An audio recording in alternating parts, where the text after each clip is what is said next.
Ngayon, ikikwento ko sa inyo ang isa sa kahihiyan na experience ko nung bata pa ako. Ang tagal mo naman. Ikwento mo na.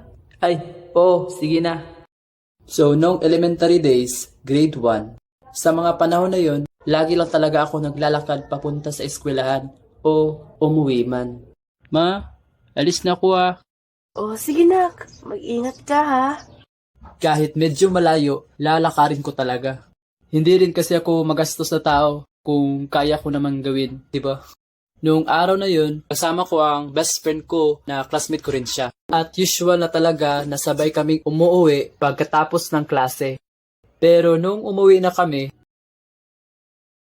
Napapagod na ako.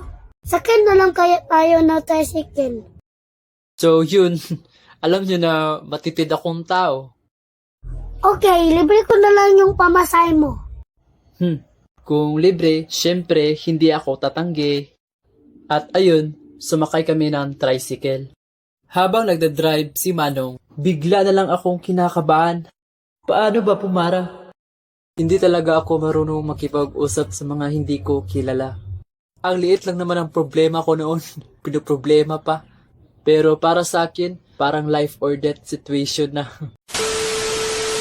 A few moments later.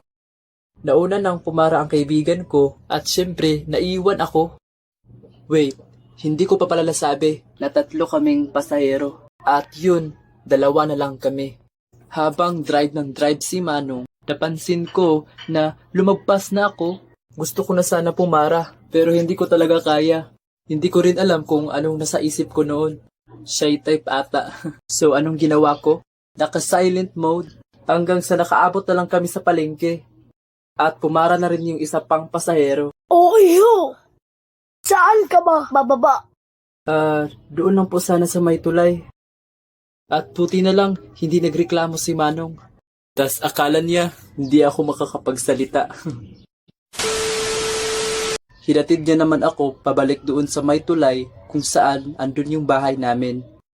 Matagal-tagal lang kaming nakabalik kasi medyo malayo na talaga ang narating namin.